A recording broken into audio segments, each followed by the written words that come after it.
Yeah.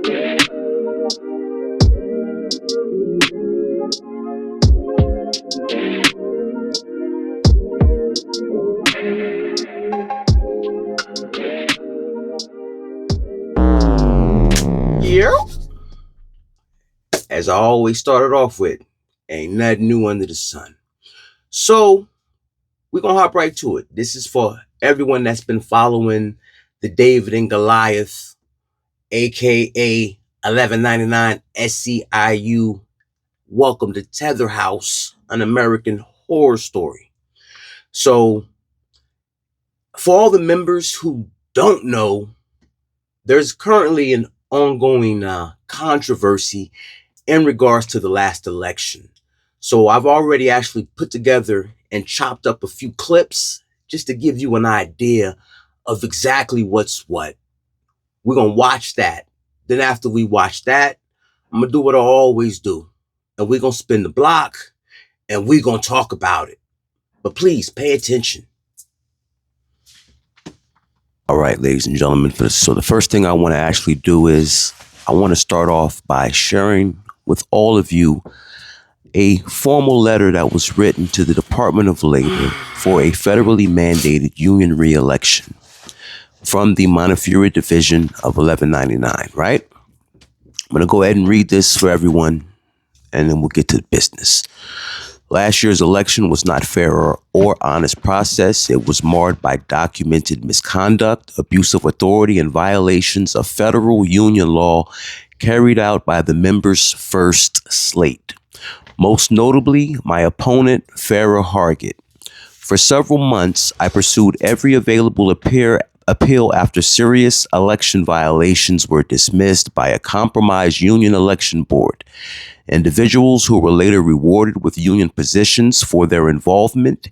Even the chair of the election board was subsequently hired by the union, despite repeated attempts to suppress accountability.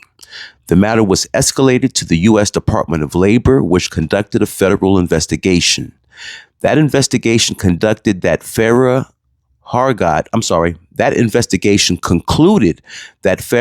Hargett violated federal law during her vice president campaign. These violations occurred over several months and directly impacted the integrity of the election. Despite this misconduct, the election board attempted to conceal the findings. The final margin was around 200 votes. These votes obtained through unlawful practices. This position was not earned through a fair contest. Today, Montefiore members have a second chance. A federal mandated re-election has been approved due to union corruption. Only the second time in 1199's history, the last being in 1985. This election will be supervised by the Department of Labor, not the union, ensuring transparency and fairness.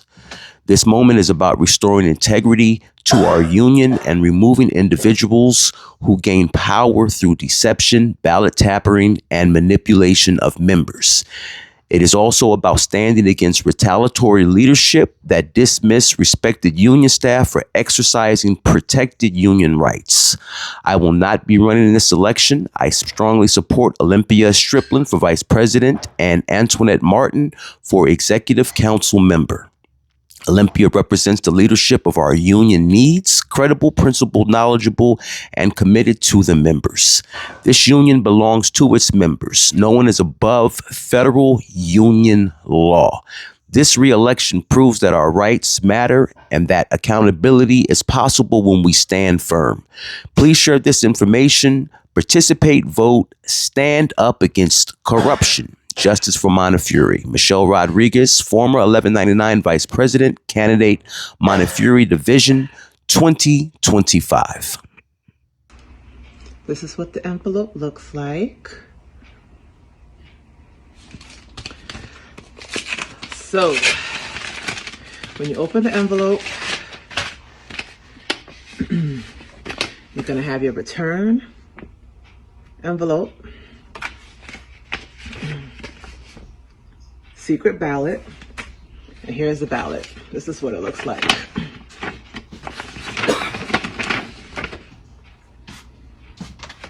Members First Unity Slate. Can y'all see that? Members First Unity Slate.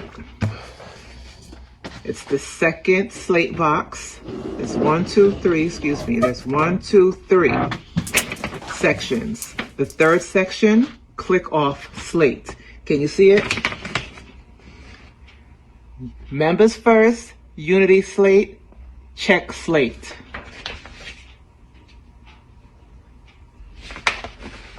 That's it. Your job is done. All right? That's it. You don't put anything else in it on it. Fold it up. Put it in your secret ballot envelope.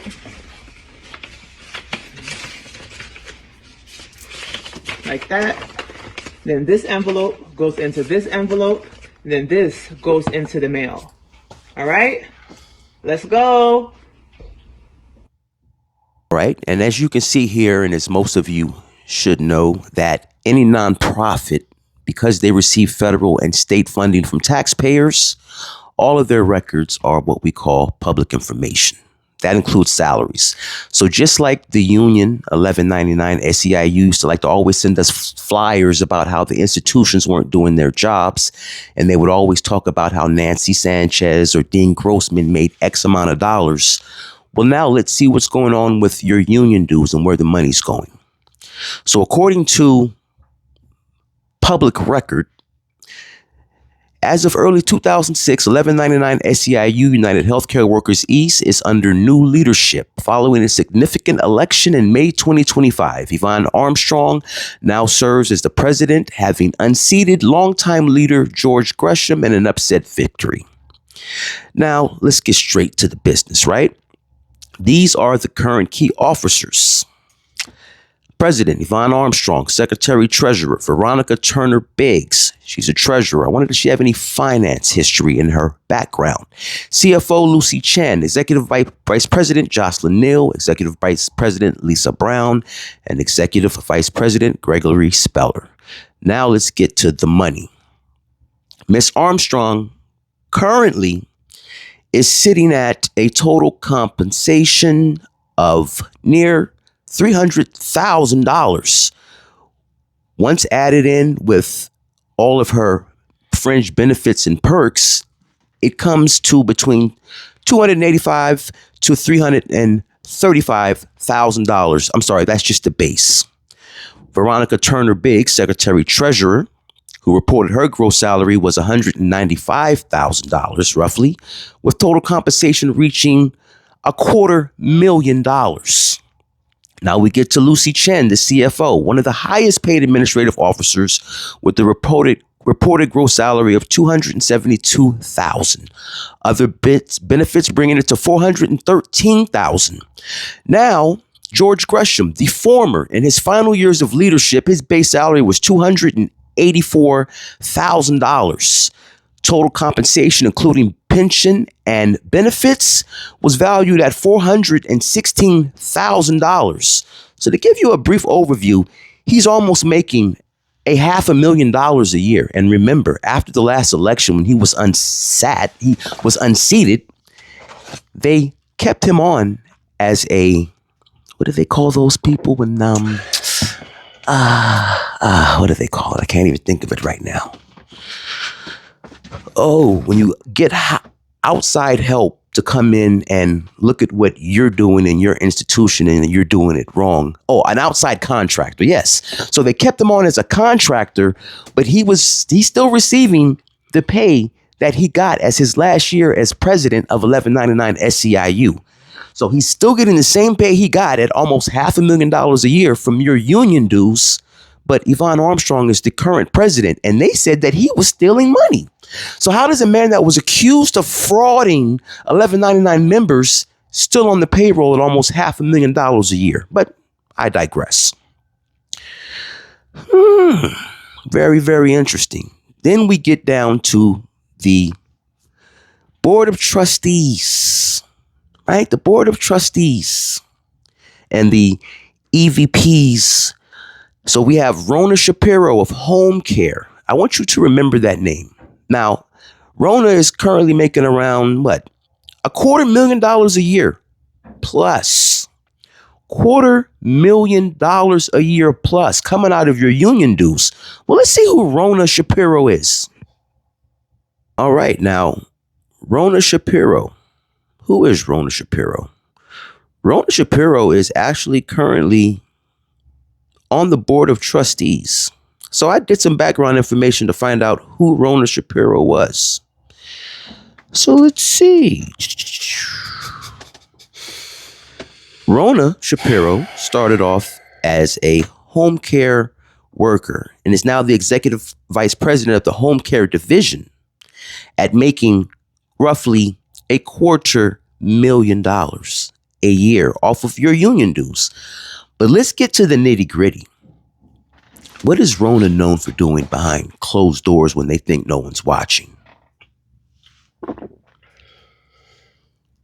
Well, reported controversies and legal allegations. These allegations are reported in lawsuits or media. Now, they're not proven findings, but they have been reported in lawsuits and in media. So the Home Care Lawsuit Program 2024-2025, a lawsuit tied to New York State's overhaul of a $9 billion home care program, alleged that Shapiro allegedly told agencies during a Zoom call that the state had already decided which contractor would win a major contract even before bidding close.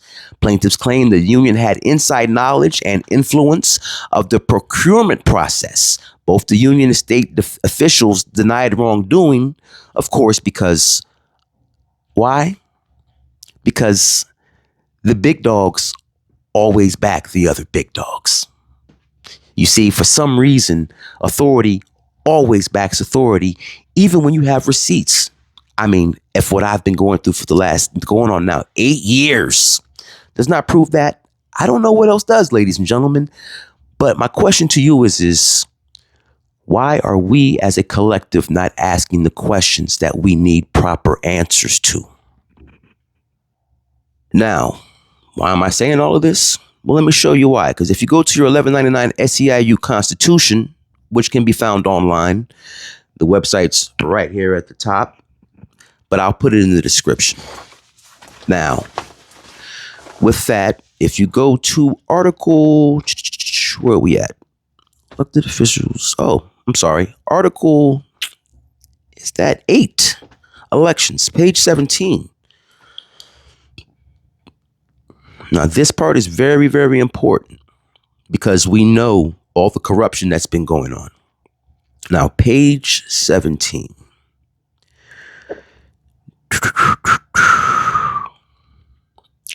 Now, these all hold what is required for any elected official, be it delegate or vice president or organizer, and what's required for them to actually be able to even qualify to, one, be a part of the election process, and then two, they must reach a certain amount of votes in order for that election to actually be, as they say, ratified.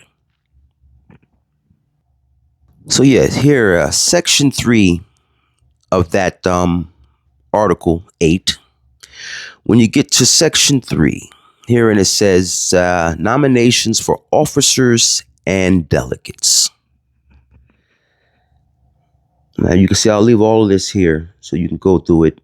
You can pause it and you can read it. But one of the things that I found very important that a lot of people need to know and understand is that in order for a delegate or an organizer to be on a ballot, they have to first send out a petition. And when that petition goes out, they are required to get 2%. That is 2% of the union members at that institution's, 2% of the number of union members that are employed by said institution have to sign that petition in order for those individuals to be able to even be on the ballot.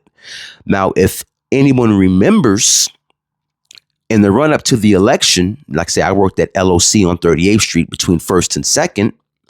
Well, Laura and Evelyn brought the petition around and both of them You know Laura, aka Ruthless Toothless, with the forehead the size of a Somalian, but the frontal lobe the size of a peanut. Well, they were very upset. Why? Because no one, and I mean no one, signed that petition for Miss Evelyn Campos Santos. So the question is if no one even signed the petition, then how did she make it onto the ballot? And that being said, I want you to pay attention to what I'm about to show you. With that being said, now, as I stated, right, NYU has approximately 7,000 1199 SEIU members. And in order to get the ballot, they need 2%, which would be 140 signatures. And including those signatures would have to be the last 4 digits of the social security number. Well, let's have a look at the numbers from the election. All right, and here you have the American Arbitration Association, May 3rd, 2025. This is the tabulation of ballots for the 2025 1199 officer election that occurred Saturday, May 3rd on 2025 at 1199 Funds, 498 7th Avenue, 10th floor, Benefit Fund Conference Room, New York, New York, 10018.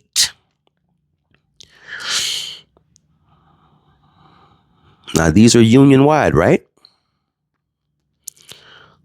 25,000 votes for Rona Shapiro, the executive vice president and member of the board of trustees, who's making a cool $250,000 while they're giving out contracts under the table.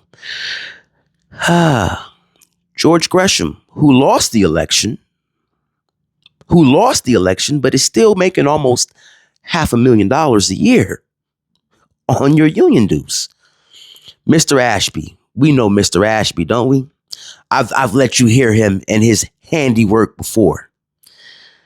Let's go.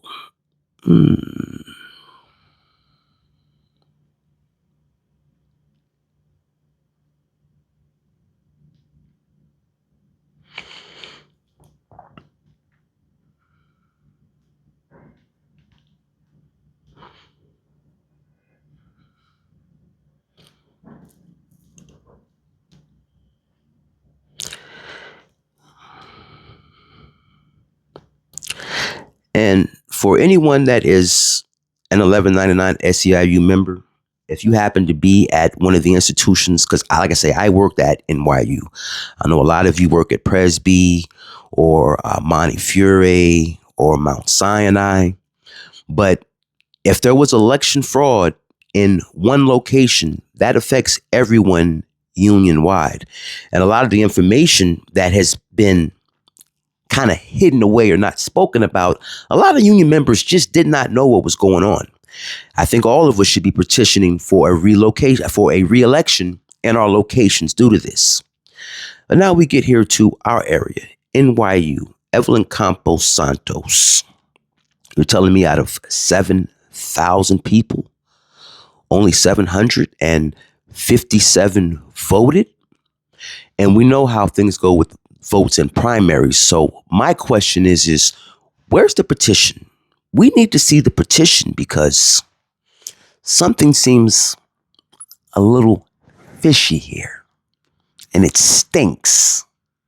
And I'm not going to stop until the 1199 members get the justice that we deserve. All right, so that's the gist of it. There were a few things that I left out, mainly because I got a lot of footage I have to go through. But I know I have a conversation that I had on tape about the lack of petition signatures on that petition for Evelyn when they came to pick it up from LOC. Because they came to pick it up from the delegate. And the conversation that was said to her was, well, no one knows you because you never show up. And the people that have been here for an extended period of time have an issue because no one can ever get in contact with you and none of the grievances are being heard. The other thing is that under the law, and this is a federal, these elections are actually under federal laws because it's a union. No one that holds any type of elected seat, like a delegate or organizer or area VP, nobody should be making instructions and telling you not just how to vote, but telling you exactly who to vote for. And if you're an 1199 SEIU member, I can't speak for all the other locations, but if you worked at NYU last union election cycle, we all know what was going around in those WhatsApp groups that are being run by the 1199 VPs. Campo Santos kicked me out of one because I kept telling the truth within the chat, and she couldn't have that. So now I had to take it to the interwebs. But yeah, one thing I do want to say, I want to say thank you. And I was very clear when we started this that I said that people that wanted to come out and speak on the record or tell their truth, that was fine. And anyone that wanted to share anything or point us in a direction but wanted to remain anonymous, we meant that. We stand on our word as men, and that will for always forever be what it is. So I want to be very clear in stating that the information that I did present to you today was not just of my work. And honestly, the bulk of it were gifts that were dropped off by the members who saw the previous videos and wanted their peers and the other union members to be aware of what's really going on. So individuals reached out and was like, well, you know, whoop-de-whoop, yada yada, blase blase, and here we are. But I think it's time, as a collective, you start asking the right questions so that you can get the right answers. What's going on with our union dues? And how is George Gresham, who ran for president and got unseated, how is he being paid as a contractor and he's still making almost $500,000 a year? I mean, we know that Laura Goodwin, aka Ruthless Toothless, she lost her run, but they just found somewhere else to put her and keep her on staff and keep that payroll coming. And my question is this: for that members first slate, right? Where'd they get the campaigns from? Did that come from our union dues?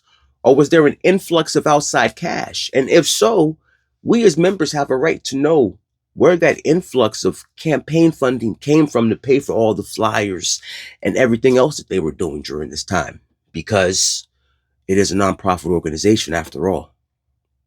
Just a few questions I have. But this is what's going on with our union, ladies and gentlemen. So while they go out along in step with NAACP and march and tell everyone to dry ice while there being no grievances heard. I mean, I've played a video before with the gentleman, Anthony, who's been home for a year waiting for his grievance to be heard, but can't nobody get in touch with Evelyn. And if you actually go through and read the Constitution, it says that in order to qualify, you had to have been in good standing, but on the job for a specific amount of time.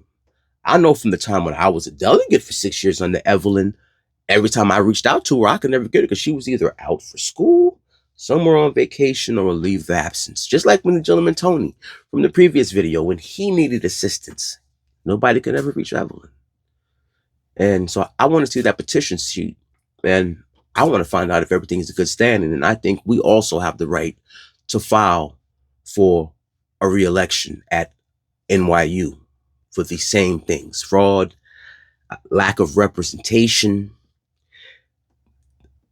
elected officials telling union members how to vote and who to vote for. And I've already provided the receipts. So yeah, I'm gonna get out of here. Remember, realize, transparency forces accountability. If there's ever been a time to restore order out of chaos, that time is right now.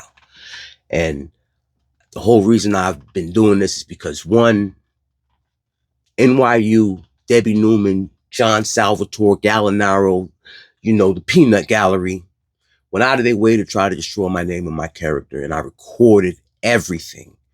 And when I gave it to the union, no one wanted to do their job, and it cost me my job. And the only person that ever helped in that process was Kevin Richardson. Well, it cost him his job, and here we are. So now I'm just going to start unloading, and sharing the receipts of everything I've collected over the last 5-6 years now. Just damn, it's just going almost, it's just basically since 2018. But nothing's gonna change unless we as a collective hold these people accountable. You can't sit back and say, oh, someone else will do it, or I don't want to get involved because it's not me. Because at some point it's going to be you. And I'm telling you, as a delegate, that's what I heard from a lot of the members that just didn't want to get involved because they didn't want any smoke. The union is not here to assist you. It's a pyramid scheme. All my personal opinion, what I'm about to say, but a pyramid scheme.